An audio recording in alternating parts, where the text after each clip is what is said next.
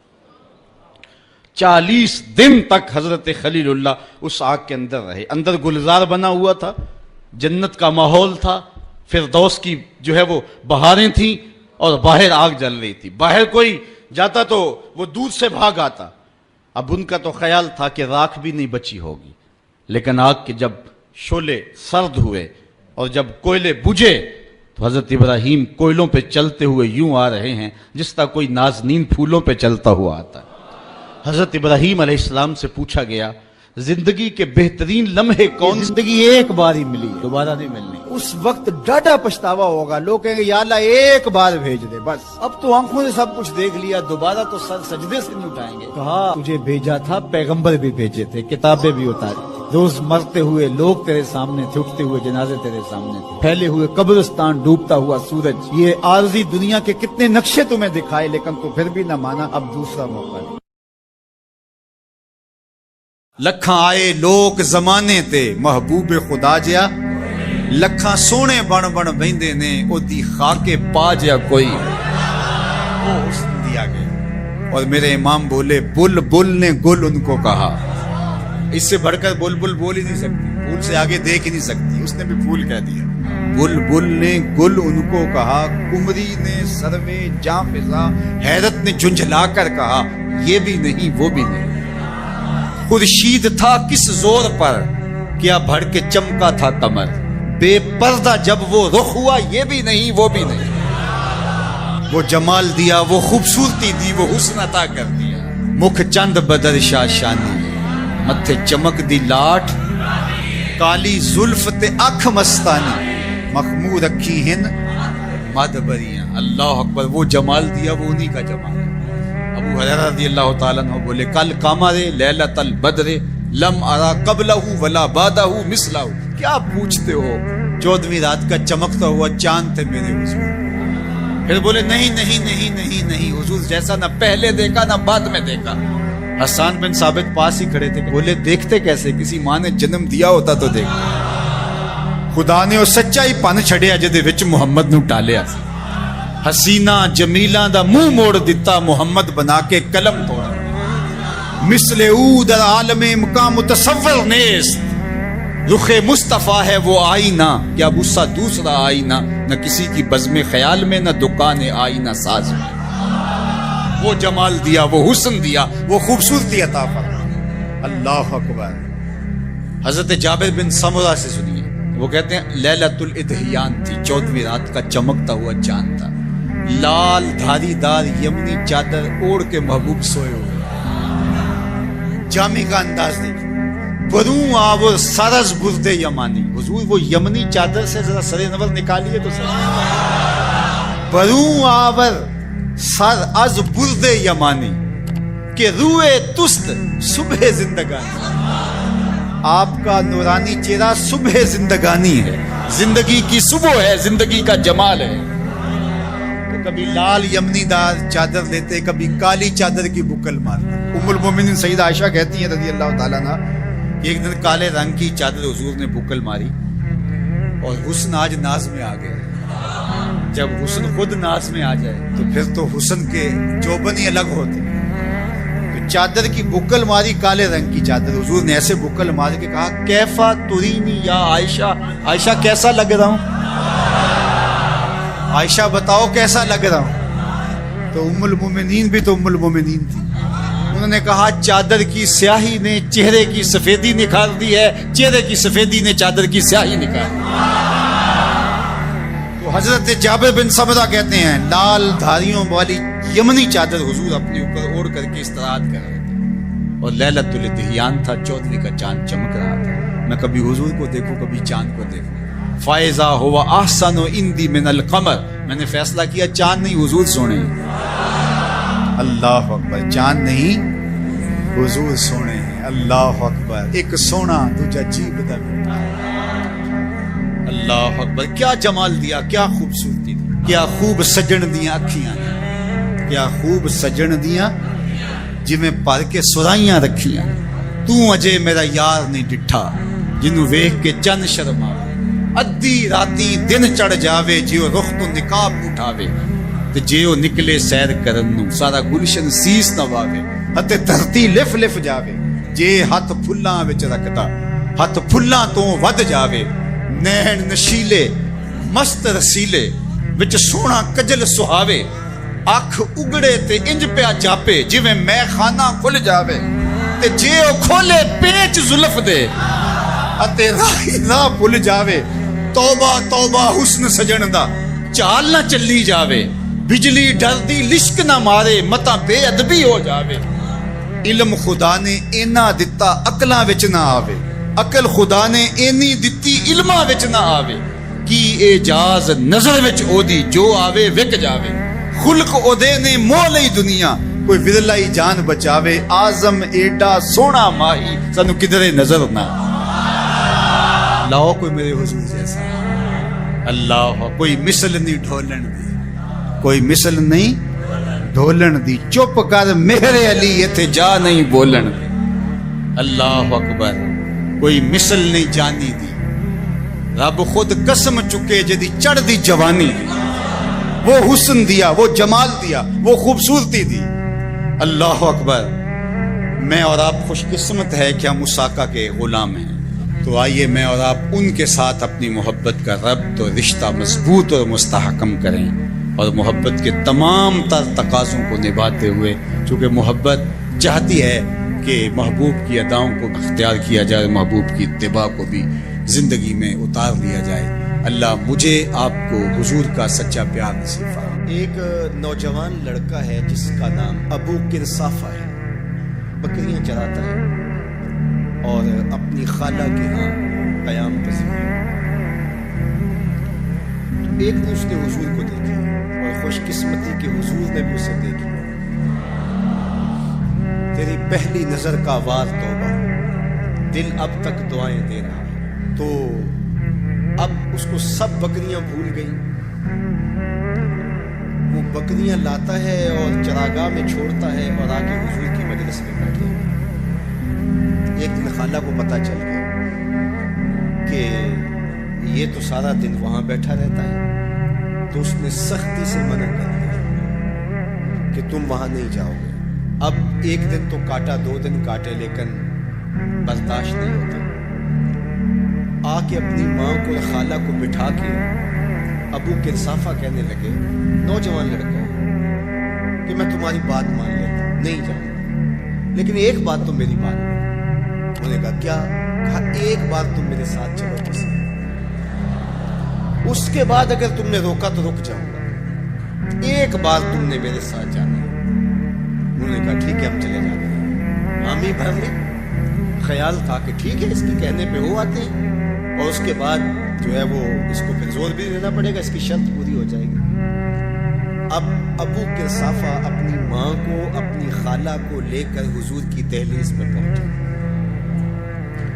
کچھ دیر بیٹھے اور واپس چلے تو اسے بے چینی تھی کہ اب یہ کیا بولتے ہیں، کیونکہ اس کا مستقبل بھی اس پہ لگا ہوا تھا۔